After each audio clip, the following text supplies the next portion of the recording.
You always notice me, don't you, boy? Taylor said it quietly, but the word boy landed like a challenge. Hello, I'm Dan, 24, finishing my master's, crashing at my friend Nathan's place. I'm the guy who notices details, the way light hits old buildings, how people move when they think nobody's watching.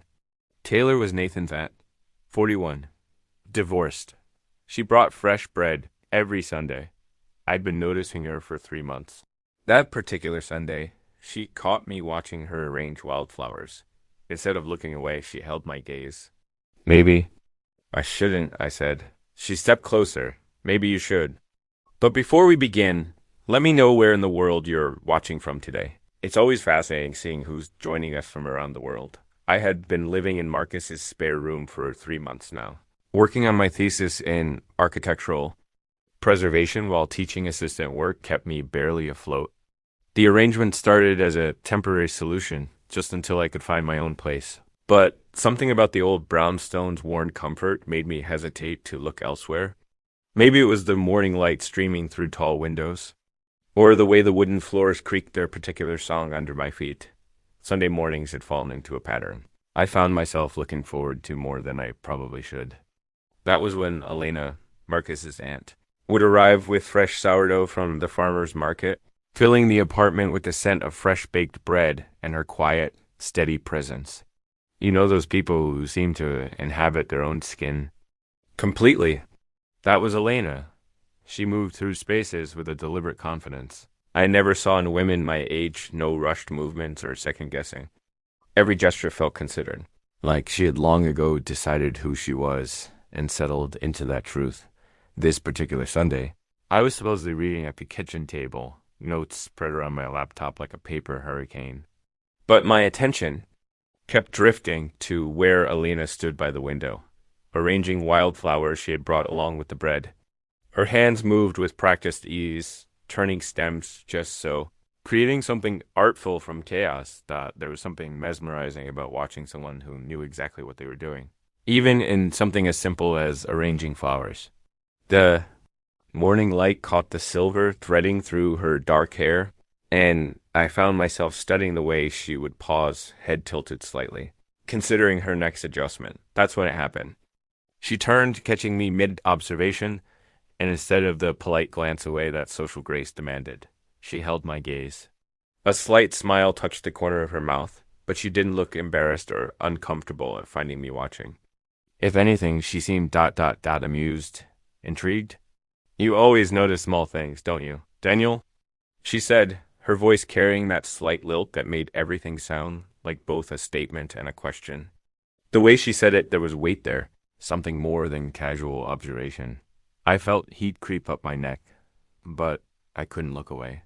I suppose I do, I answered, aiming for casual and probably missing by a mile. It's an occupational hazard of studying preservation. The details matter. Her smile deepened just slightly, and she turned back to her flowers. Yes, she said softly, they certainly do. I stared down at my laptop screen, not seeing a single word. My heart was doing something complicated in my chest, and I couldn't quite convince myself that exchange had been as innocent as it should have been. The question lodged in my mind, had she meant something more? And why did I care so much if she had? The moments stretched between us like pulled honey, sweet and heavy with possibility. The kitchen filled with the sound of morning traffic outside, the gentle tap of Elena's rings against the glass base, and all the things we weren't saying. The week crawled by in a blur of thesis revisions and teaching assistant duties. Marcus was pulling longer hours at his consulting firm, leaving me alone most evenings with my architectural drawings and self-doubt. The deadline loomed closer, and my shoulders grew tighter with each passing day dot by the time Sunday rolled around again. I had practically worn a path in the floorboards from pacing while reading through my citations. The smell of fresh bread preceded Elena's arrival, and I found myself listening for her footsteps on the stairs with an anticipation I tried not to examine too closely.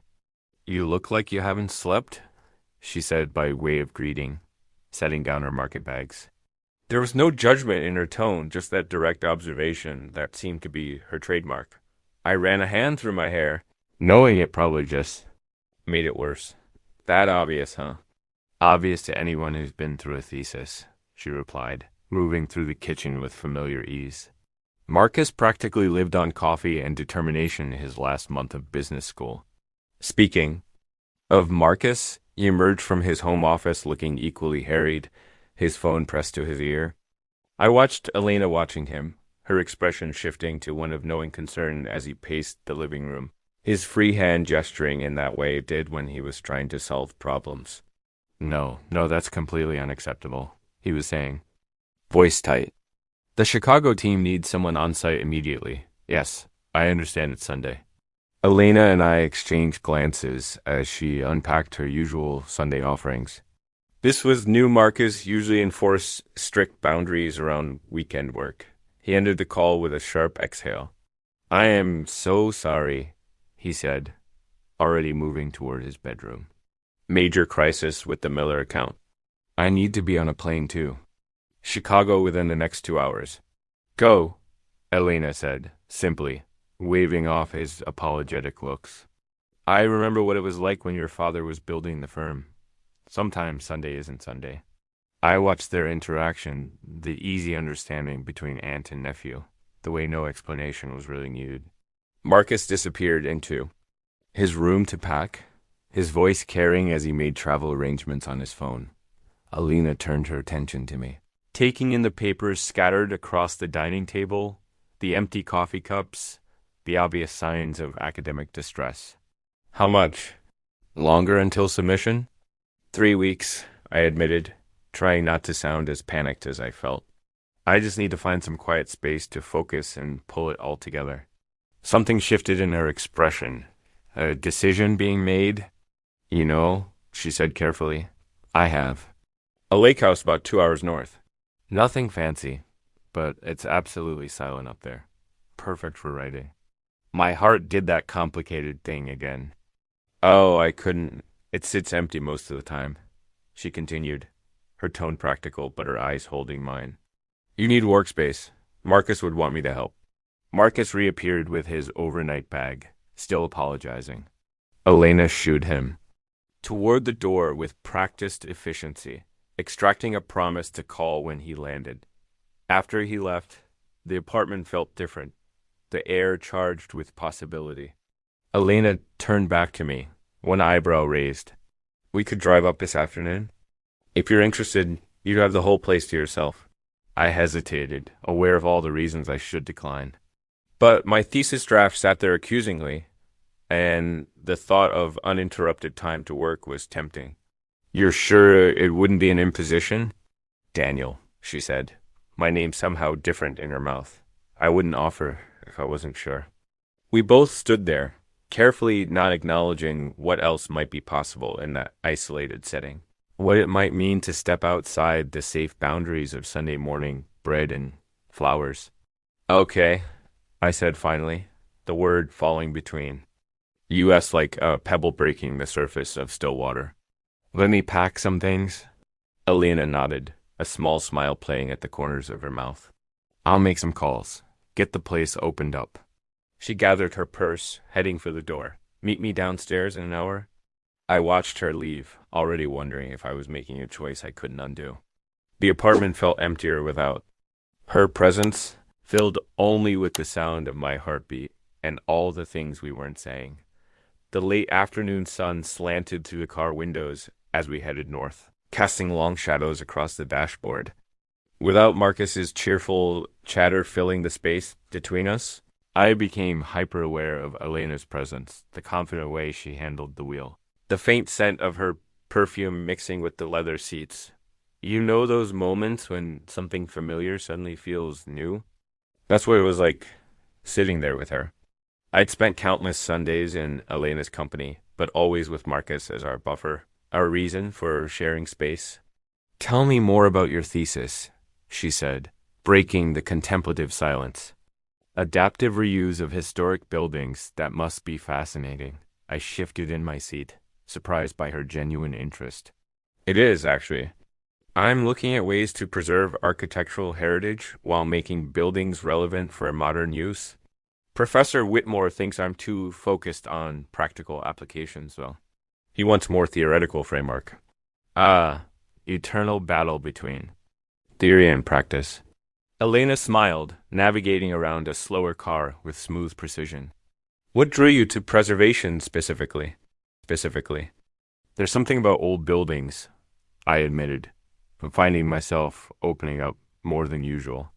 They have stories in their walls, you know? When we tear them down, we lose more than just bricks and mortar. Elena nodded, her eyes bright with understanding. I felt the same way renovating my cottage. It's from the 1920s, the craftsmanship and those old details, the way everything was built to last. I couldn't bear to rip out the original woodwork just because it wasn't trendy. How did you handle updating the systems without compromising? The structure? Carefully, she laughed. And with a very patient contractor. I can show you some photos when we get there, if you're interested. 2 hours into our drive, Elena pulled into a rest stop. Coffee break, she announced. You look like you could use some caffeine. I reached for my wallet, but she waved me. Off, my treat. You're doing me a favor, really giving the lake house some purpose besides sitting empty. While she was inside, I stretched my legs, watching the sunset paint the sky in deep oranges and pinks. I couldn't remember the last time I'd been this far from the city. From the pressure of deadlines and expectations, Elena returned with 2 steaming cups. As she handed me mine, our fingers brushed, a whisper of contact that sent warmth crawling up my arm.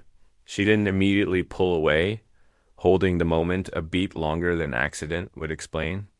Our eyes met briefly before we both looked down at our coffees, acknowledging without words that something had shifted between us. Back on the road. Conversation flowed easier, as if that small point of contact had broken some invisible barrier. We talked about books. She loved classic mysteries. I preferred architecture and monographs. She told me about her solo travels through Europe in her 30s, and I shared my dream of studying preservation techniques in Italy. There's a difference, isn't there, she mused, between choosing solitude and having it chosen for you. The question hung in the air between us, heavy with meaning.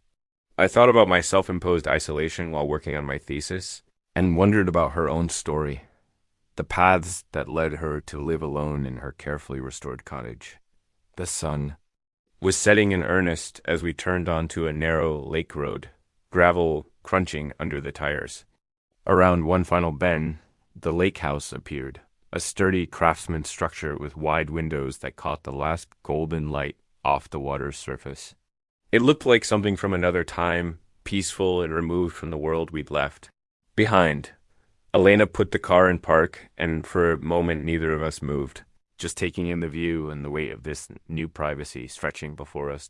Elena led the way into the lake house, flicking on lights that cast a warm glow against honey-colored wood panels.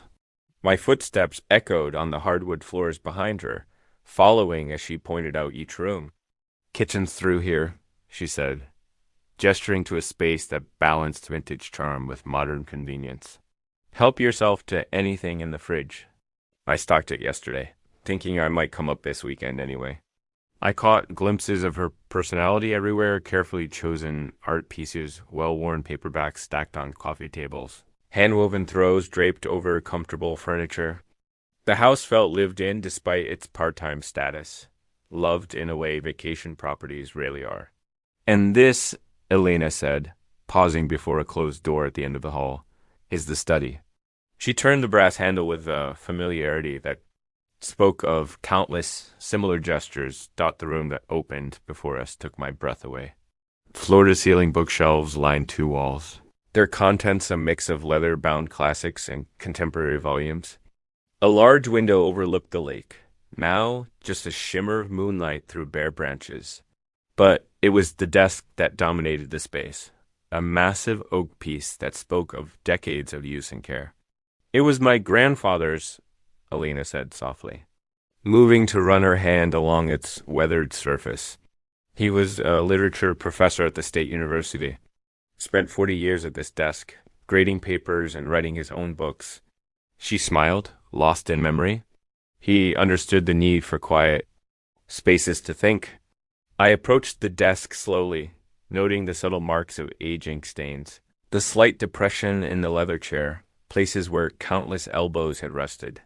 This was the kind of historical detail I lived for, the physical evidence of lives. While Dash lived, Alina lingered in the doorway, her hand drifting to trace the wooden frame. The house was built in the 1940s, she continued. I've updated things gradually. The wiring needed work, and the plumbing was a nightmare. But I tried to keep its character intact. The original windows, the moldings. Her voice trailed off, and something shifted in her expression. My ex-husband, she said suddenly, the words seeming to surprise even her. He never understood why I needed this place. Called it a money pit, wanted to sell it and buy a condo in Vale instead. Color rose in her cheeks at the personal admission. I fought for it in the divorce. It was the only thing I really insisted on keeping. The vulnerability in her voice drew me closer, an instinctive response to her unexpected openness. I moved toward her, watching as her fingers continued their slow path along the doorframe. She didn't step back, didn't try to lighten the moment with a laugh or change the subject. The air between us felt charged, heavy with unspoken understanding. Some people don't understand the value of history, I said quietly, meaning more than just the house. Alina met my eyes then, and I saw something there, recognition, perhaps, or possibility. We stood like that for a long moment, close enough that I could smell her perfume again, could see the slight tremor in her hand where it rested against the wood. There's wine downstairs, she said finally, her voice softer than before. Once you're settled in, if you'd like some. She pushed away from the doorframe, breaking whatever spell had fallen over us. I'll let you unpack. I watched her walk. Away, her footsteps fading down the hall, standing alone in her grandfather's study. I became intensely aware of the dual nature of the house, both workspace and retreat, both professional arrangement and intimate invitation. Somewhere below, I could hear Alina moving through the kitchen. The domestic sounds of glasses clinking, water running. I ran my hand along the desk surface, following the path her fingers had traced earlier, and tried to focus on my thesis. Rather than the wine waiting downstairs or the woman who had offered it, sleep had been elusive. My thoughts circling back to Elena's presence down the hall, to that charged moment in the study. I gave up trying around dawn, drawn from my bed by the pale light seeping through the curtains. The house was quiet, except for the soft creak of floorboards under my careful steps. I had expected to find the kitchen empty, maybe leave a note about going for a walk. Instead, through the living room windows, I caught sight of Alina on the deck. She sat on a weathered wooden bench, sketchbook balanced on her knee, focused intently on the sunrise spreading gold across the lake's surface. You know those moments when time seems to pause, when you're given permission to really look? I stood there watching her work, taking in how the morning light played across her features, the way she pulled her dark hair back in a loose knot, the oversized sweater falling off one shoulder. She worked in charcoal, her fingers smudged with it, making quick, confident strokes across the paper. When I slid open the glass door, she didn't startle or try to hide her work. Instead, she shifted on the bench without looking up, wordlessly making space for me. I settled beside her, careful to leave appropriate distance between us. Though the bench wasn't particularly large, the silence felt comfortable, like we'd shared countless mornings this way. I watched the sun climb higher, painting the scattered clouds in shades of pink and amber. Elena's charcoal moved steadily across the paper, capturing the way light spilled across the water. I forgot how quiet it is here, she said finally, her voice matching the mornings. I understood something about lost pieces, about trying to hold on to yourself while meeting others' expectations. My parents still haven't accepted that I'm not going to law school, I admitted. They see architecture preservation as a hobby, not a career. Something to get out of my system before settling down to real life. Elena added shadow to the horizon line, her strokes deliberate. And what do you see it as? The only thing that makes sense to me. I watched her hands move across the paper. When I'm working with these old buildings, studying how they were put together, imagining how to give them new life while honoring their history, it feels right. Like, I'm exactly where I'm supposed to be. She nodded, not looking up from her work. That feeling? Trust it. I spent too many years ignoring mine. I feel caught between versions of myself sometimes, I said quietly. Who I am, who they want me to be, who I might become. Softness. In the city, there's always something: traffic, neighbors, the hum of electronics. But here, dot, dot, dot. She let the thought trail off, adding another gentle stroke to her sketch. When did you start drawing? I asked.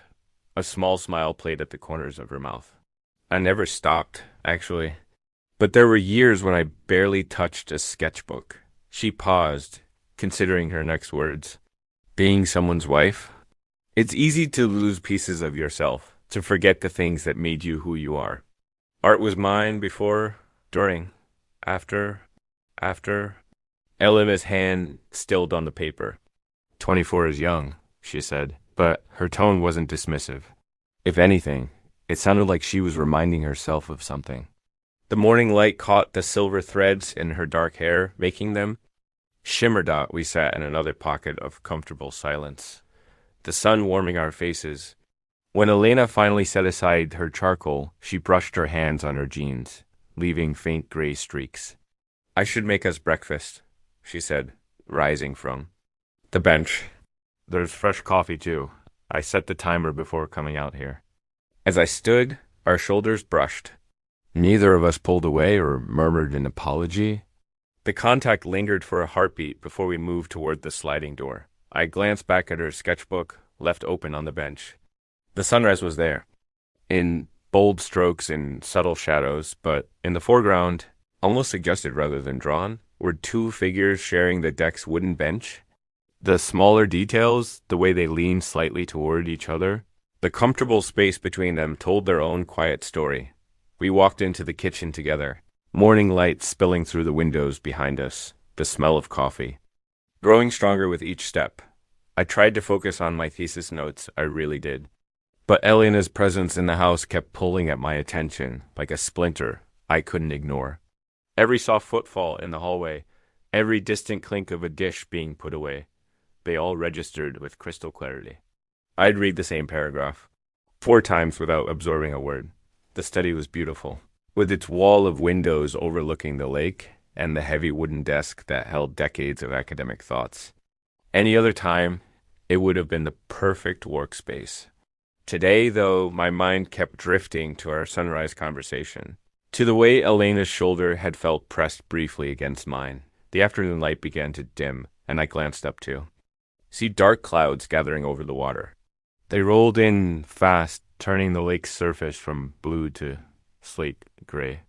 A gust of wind set the trees swaying, their branches drawing abstract patterns against the stormy sky. I heard Elena's approach before she appeared in the doorway, holding 2 plates. Thought you might need sustenance, she said, setting a sandwich. Beside my scattered notes, the weather's turning dramatic. Thank you. I moved some papers aside to make room. I should probably admit I haven't made much progress. She leaned against the desk, her own plate balanced carefully. Some days. I like that. There was something knowing in her smile that made me wonder if she'd guessed the reason for my distraction. The first rumble of thunder felt distant, more vibration than sound. But the next one rattled the windows, and suddenly the room plunged into darkness. Elena's quiet laugh carried through the gloom. Welcome to lake living, she said. The power grid up here is ... temperamental. I heard her moving with surprising confidence through the dark room. Stay put, she called. I know exactly where everything is. She returned quickly with an armful of candles and battery-powered lanterns, setting them up with practiced ease. This happens often enough that I've gotten good at the routine, she explained, striking a match. The warm glow caught the angles of her face, shadows dancing as she lit each candle. We should probably relocate to the living room, more comfortable for waiting out storms. I gathered my research materials while Elena collected a few more lanterns. The living room had wide windows on 3 sides, offering a panoramic view of the storm. Rain now hammered against the glass, driven sideways by the wind. Lightning split the sky, followed almost immediately by thunder that seemed to shake the house's foundations. Elena settled onto the couch with a well-worn copy of To the Lighthouse. I sat beside her, closer than strictly necessary, telling myself it was to share the better light from the nearest lantern. My thesis notes lay unopened in my lap, despite the warm room. I noticed Elena shiver slightly. Without thinking it through, I started pulling off my sweater. Here, I offered, holding it out. She hesitated for just a moment before accepting it. As she slipped it on, something shifted in her expression, something vulnerable and wondering. The sweater was too big on her, the sleeves falling past her fingers. She didn't roll them up. "This is probably not smart," she said quietly, but she made no move to increase the distance between us. The words hung in the air, acknowledging what? We'd both been dancing around since that first loaded glance over the... I should have asked what she meant. Should have moved to the armchair across the room. Instead, I opened my notebook and pretended to read my notes while hyper-aware of every small movement beside me, the way she turned a page, how her breath seemed to match the rhythm of the rain. The fact that her feet were tucked up under her angled slightly toward me. The storm raged outside, but in here, in this cocoon of candlelight and shared silence, time seemed to slow down. We both held our books, maintaining the fiction of reading, while the space between us on the couch felt charged with possibility. Lightning flashed again, illuminating Elena's profile. In that brief, bright moment, I caught her watching me instead. Her book? Neither of us looked away when the darkness returned. I set my book down on the coffee table, the pages falling closed on words I hadn't actually read. The storm's constant drumming against the windows felt like encouragement, like nature itself creating this pocket of privacy where difficult truths could finally be spoken. "Elena," I said softly. She looked up from her wolf novel, though I suspected she hadn't been reading either. "I think we should talk about whatever this is between us." She closed her book with deliberate care, marking her place with an old receipt before setting aside. When she turned to face me, her directness was almost startling. No hiding, no deflection, just clear, honest attention. "What are we doing?" she asked, though the slight tremor in her voice suggested she already knew. My sweater was still draped over her shoulders, too large, but somehow perfect. "There's Marcus to consider," I began, forcing myself to lay out the complications and the age difference, and the fact that I'm still figuring out my life while you built yours.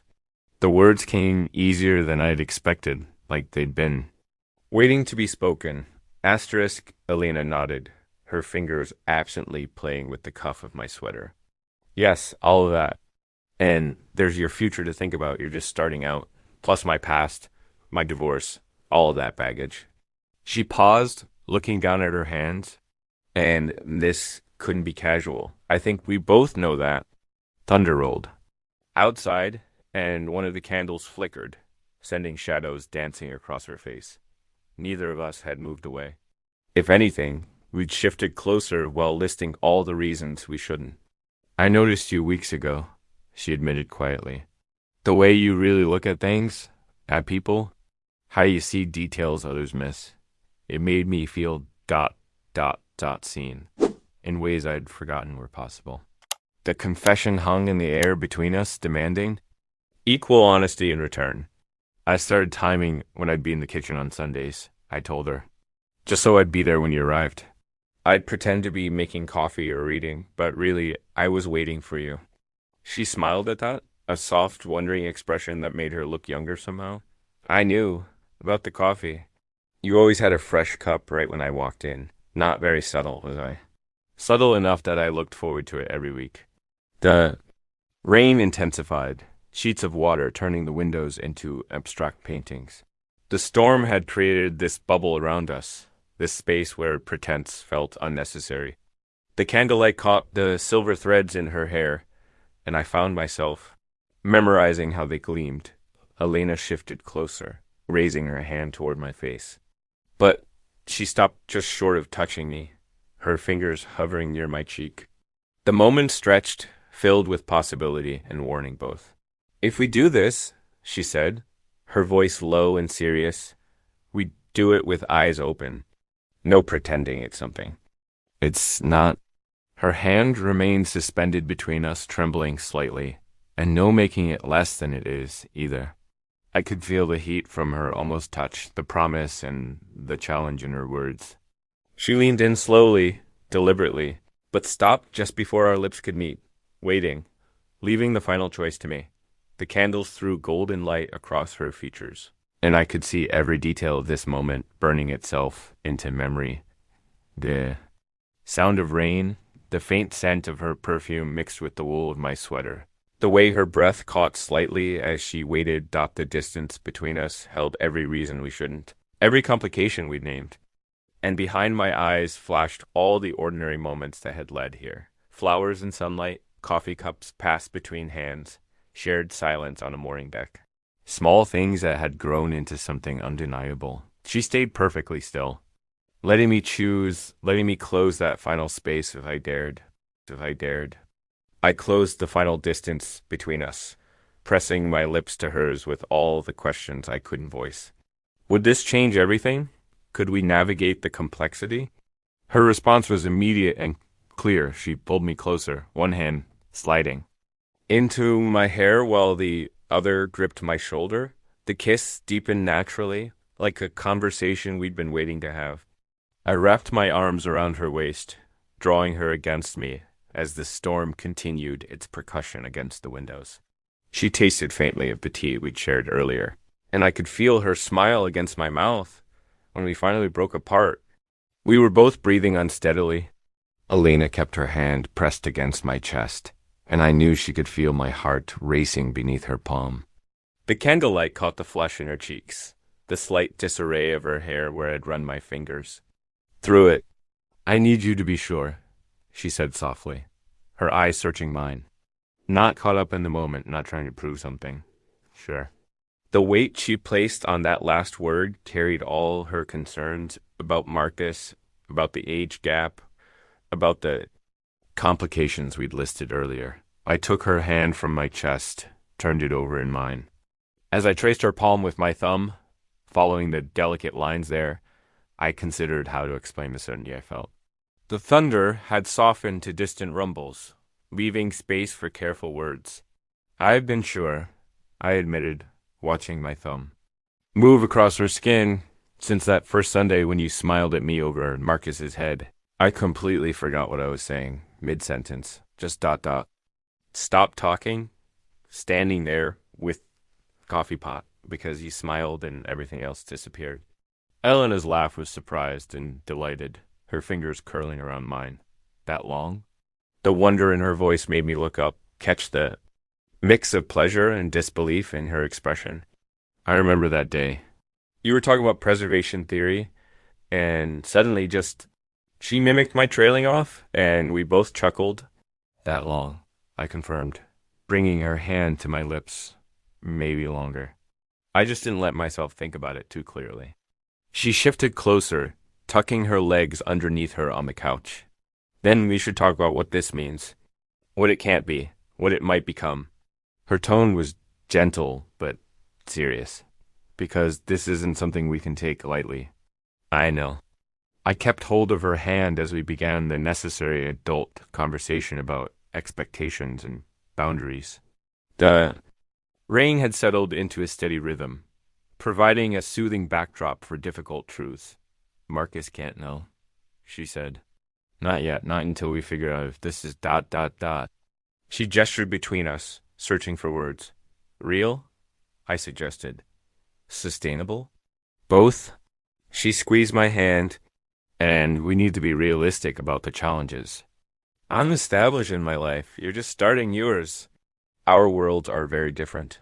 They intersect, though. I traced the curve of her wrist, more than you might think. We talked about practical things, how to handle Sunday visits, the need for discretion, the importance of maintaining boundaries with Marcus.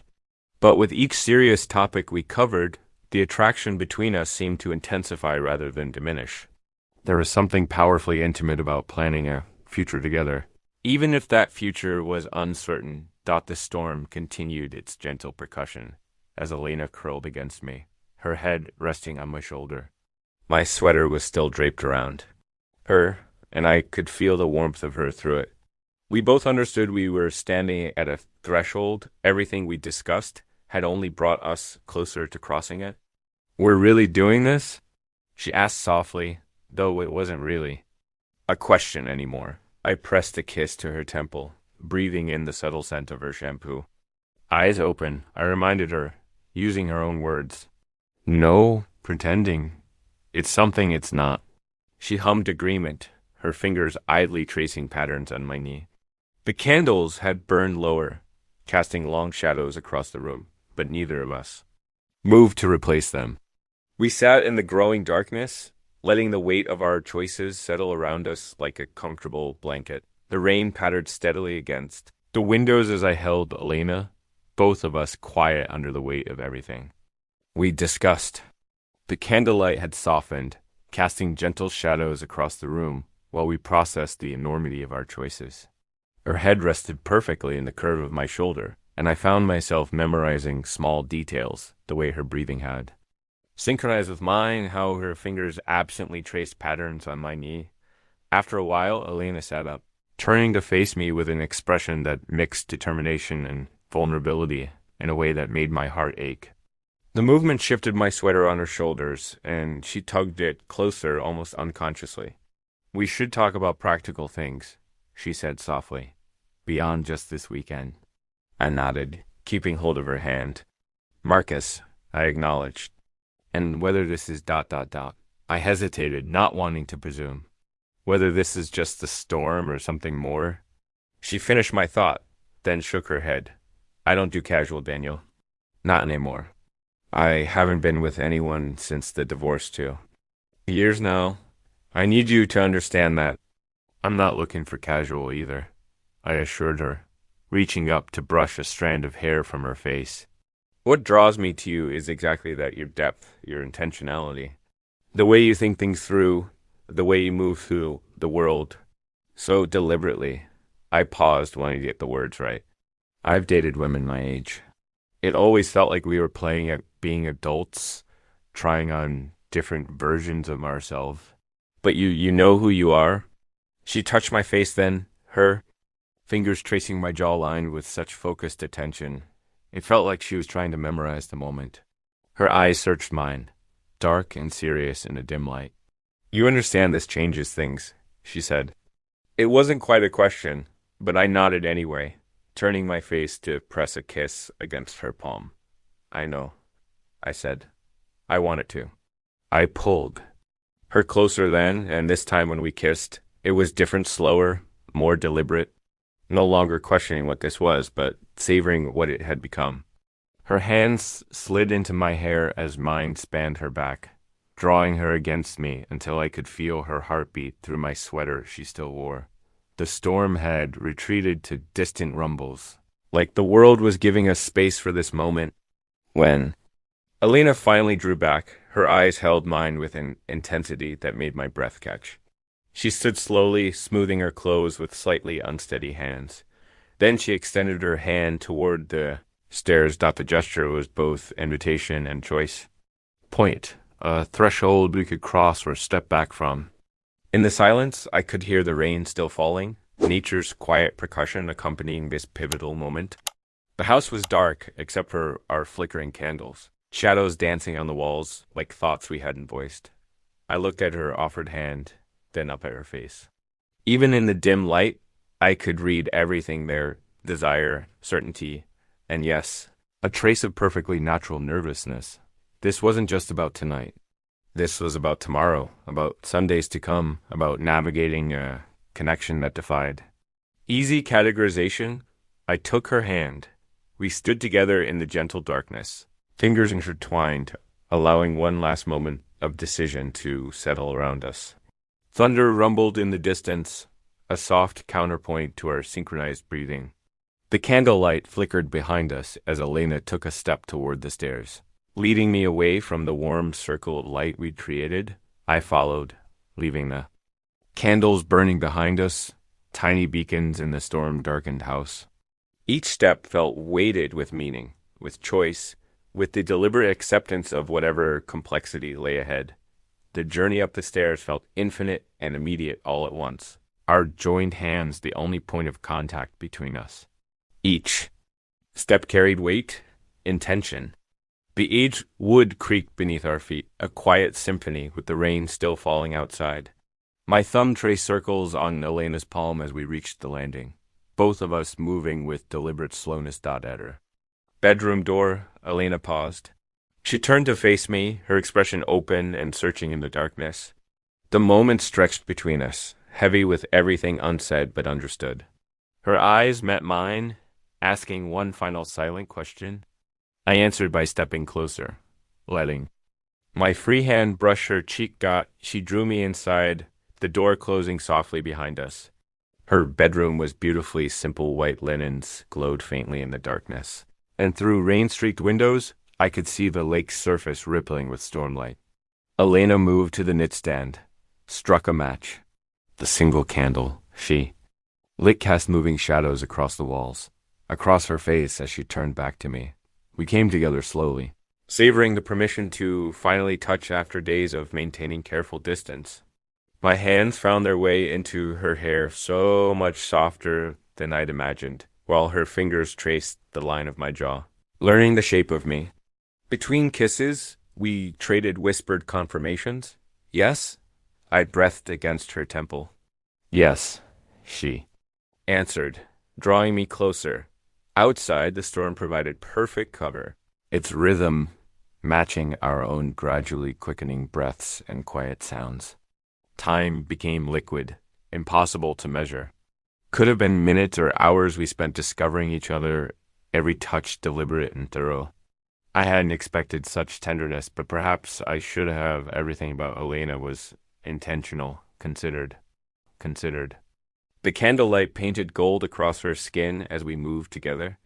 Her hands mapped my shoulders, my back, while my lips found the hollow of her throat, the curve of her shoulder.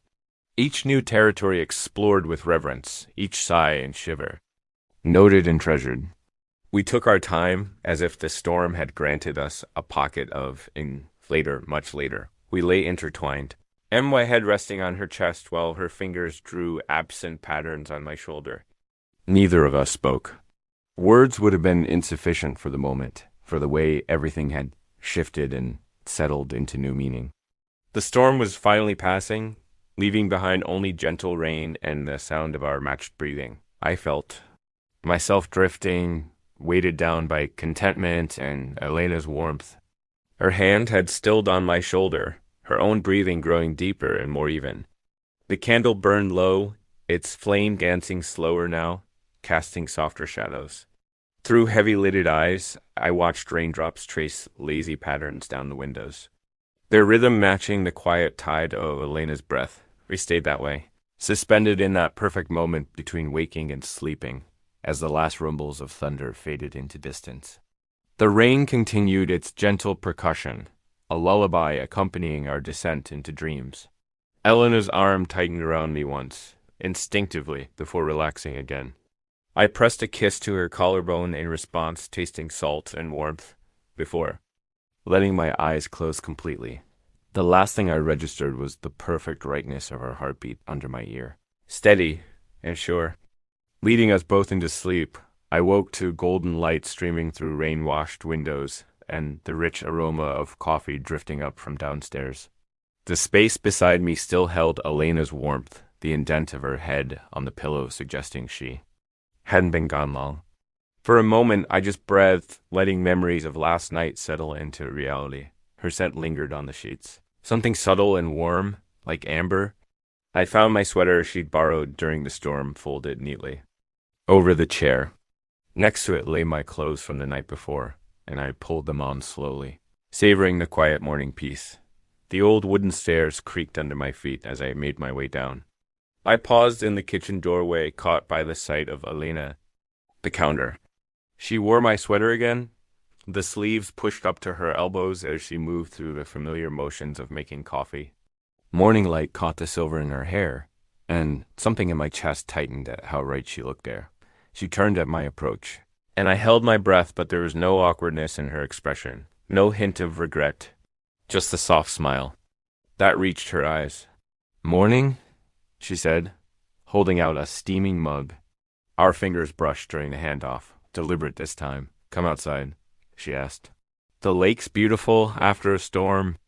I followed her onto the deck where sketchbooks still lay open from yesterday morning. The charcoal outline of two figures barely visible in the corner of the sunrise scene. The lake stretched before us like polished glass, tendrils of mist, rising from its surface in the cool air. We settled into the wooden chairs, close enough that our elbows touched. Elena hummed something under her breath as she watched the water, a melody I didn't recognize but found instantly appealing. The tune swayed and dipped like the mist over the lake, both melancholy and hopeful. What's that? I asked, turning to study her profile. Oh, in the wee small hours, Ella Fitzgerald. She smiled, lost in some memory. My grandmother used to play it while she made breakfast. Said Ella knew things about love that most people take lifetimes to learn. I let that settle between us, sipping my coffee. Your grandmother sounds wise. She was. Elena's fingers drummed lightly on her mug. She'd have liked you, I think. She appreciated people who noticed details. The sun climbed higher, burning off the morning mist in slow layers. We talked about the day ahead. My thesis really did need attention, and Elena had several sketches. She wanted to finish, but there was no rush to separate, no urgency to define or label what had shifted between us. Instead, we sat in comfortable silence, shoulders barely touching, watching light spread across the water. Elena's humming returned, softer now, mixing with birdsong and the gentle lap of waves against the shore. Everything felt both new and familiar, like we'd somehow found our way to exactly where we were meant to be. The lake mirrored the skies, deepening blue as morning proper took hold. Neither of us moved to break this peaceful moment, content to let the sun climb over the water, marking time in gentle increments of light and shadow. The morning unfolded with unexpected grace.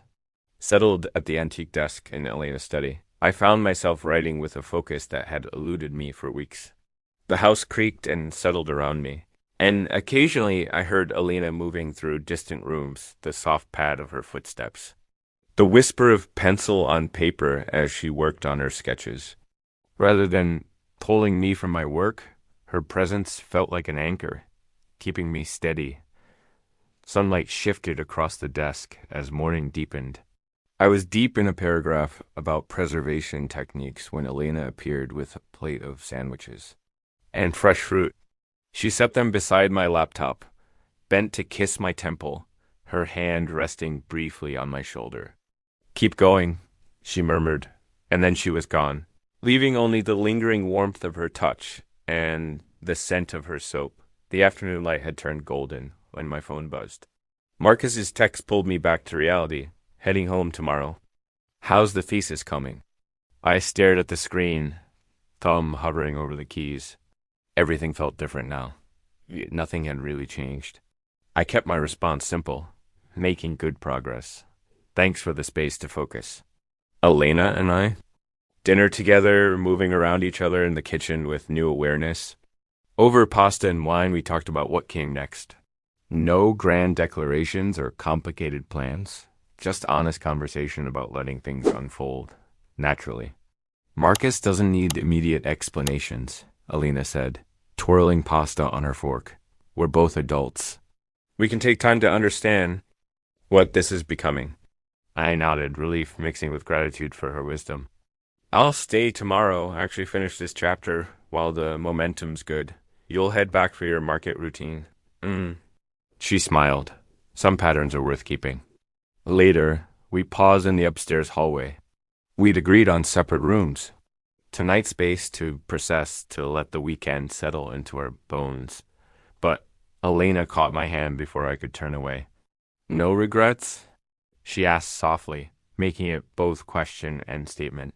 I studied her face in the dim light, saw my own certainty reflected there.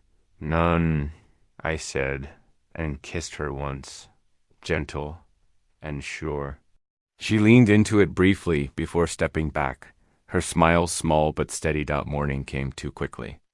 I woke to the sound of Elena moving downstairs, preparing for her early drive to make the farmer's market. When I came down, she was already in her coat, car keys in hand. I'll see you when you're back in the city, she said, reaching up to straighten my collar, a gesture so natural it made my breath catch. Then she kissed me, lingering just long enough to make it real. Before stepping away, I stood on the porch watching her car wind down the lake road until it disappeared around the bend. The morning air held the first hint of autumn, crisp and full of possibility. Back in the study, sunlight streamed through the windows, illuminating my work spread across the desk. Elena's presence seemed to linger in every corner of the room, and the careful arrangement of books, the view she'd chosen for this space, the quiet she'd preserved here. I sat down at the desk, fingers hovering over my keyboard, surrounded by the sanctuary she'd opened to me. If this story sat with you a while, subscribe and share the line that lingered longest. I read every one, and they guide the next tale I tell.